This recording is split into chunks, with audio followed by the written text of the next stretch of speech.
Assalamualaikum warahmatullahi wabarakatuh. Halo teman-teman semua. Kami dari kelompok 2 akan menjelaskan materi manajemen yang diampu oleh Ibu Firda Zulfa Fahriani. Sebelumnya, perkenalkan nama saya Sylvia Ramitatul Husna, NIM 1264220101012. Definisi planning atau perencanaan ialah suatu rangkaian persiapan tindakan untuk mencapai tujuan. Perencanaan merupakan kegiatan menetapkan, merumuskan tujuan, dan mengatur pendaya gunaan manusia, material, metode, dan waktu secara efektif dalam rangka pencapaian tujuan. Fungsi perencanaan. Tujuan perencanaan yang pertama adalah jalan atau cara untuk mengantisipasi dan merekam perubahan. 2. Perencanaan memberikan pengarahan atau direction kepada administrator maupun non-administrator. 3. Perencanaan juga dapat menghindari atau setidak-tidaknya memperkecil tumpang tindih dan pemborosan pelaksanaan aktivitas-aktivitas. 4. Perencanaan menetapkan tujuan-tujuan dan standar-standar yang akan digunakan untuk memudahkan pengawasan. Fungsi 1. Menentukan titik tolak dan tujuan usaha. 2. Memberikan pedoman, pegangan, dan arah. 3. Mencegah pemborosan waktu, tenaga, dan material. 4. Memudahkan pengawasan. 5. Kemampuan evaluasi yang teratur. 6. Sebagai alat koordinasi. NIM 1264022010006. Elemen-elemen perencanaan. Yang pertama, sasaran organisasi. Yang kedua, tindakan atau action. Yang ketiga, sumber daya. Dan yang keempat, implementasi. Lingkup perencanaan. Perencanaan jangka panjang atau long-term planning. 2. Perencanaan jangka menengah atau medium term planning. Yang ketiga, perencanaan jangka pendek atau short term planning. Tahap-tahap perencanaan dibagi menjadi 4. 1. Tujuan atau serangkaian tujuan. 2. Merumuskan keadaan sekarang atau saat ini. 3. Mengidentifikasikan segala kemudahan dan hambatan yang dapat terjadi. 4. Mengembangkan rencana ataupun serangkaian kegiatan untuk mencapai tujuan.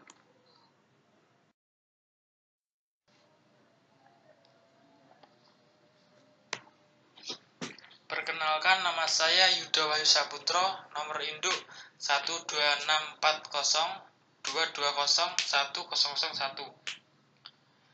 Rencana. Hasil dari planning adalah rencana. Rencana adalah pedoman pelaksanaan dasar pengendalian dan pengambilan keputusan.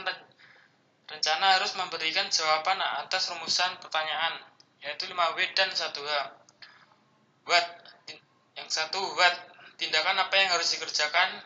2. Why. Kenapa tindakan itu harus dikerjakan. 3. Where. Di mana tindakan itu dikerjakan. When. Kapan tindakan itu dikerjakan.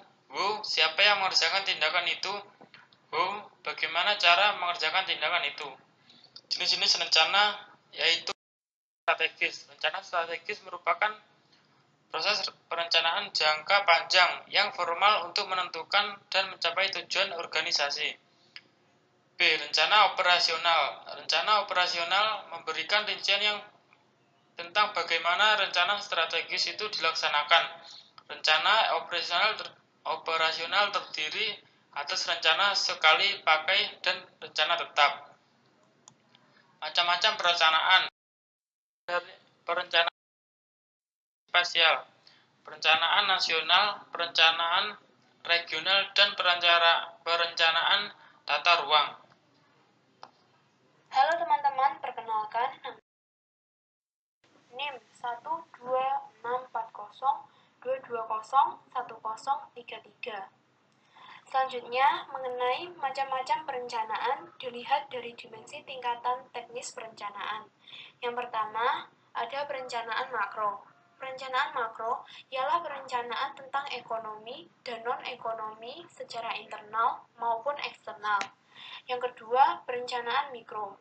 Perencanaan mikro ialah perencanaan yang disusun dan disesuaikan dengan kondisi otonomi daerah di bidang pendidikan. Yang ketiga, perencanaan sektoral. Perencanaan sektoral adalah kumpulan program dan kegiatan yang mempunyai persamaan ciri dan tujuan. Yang keempat adalah perencanaan kawasan. Perencanaan kawasan ialah perencanaan yang memperhatikan keadaan lingkungan kawasan tertentu sebagai pusat kegiatan dengan keunggulan kompetitif tertentu. Yang terakhir, perencanaan proyek. Perencanaan proyek ialah perencanaan operasional yang menyangkut operasionalisasi kebijakan dan pembangunan dalam rangka mencapai sasaran sektor dan tujuan pembangunan. Selanjutnya, mengenai macam dilihat dari dimensi jenis. Yang pertama, top-down planning atau perencanaan dari atas ke bawah.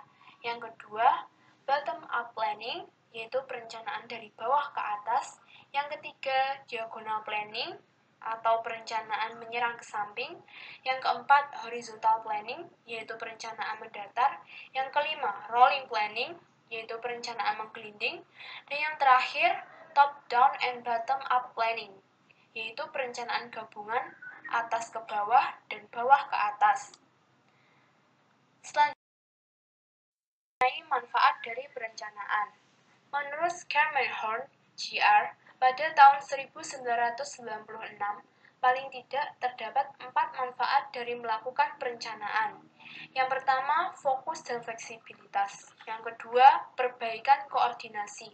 Yang ketiga, perbaikan kontrol. Dan yang terakhir, manajemen waktu. Sekian pemaparan dapat kelompok kami sampaikan. Terima kasih atas perhatiannya. Apabila ada kurang dan lebihnya, kami mohon maaf. Sekian, wassalamualaikum warahmatullahi wabarakatuh.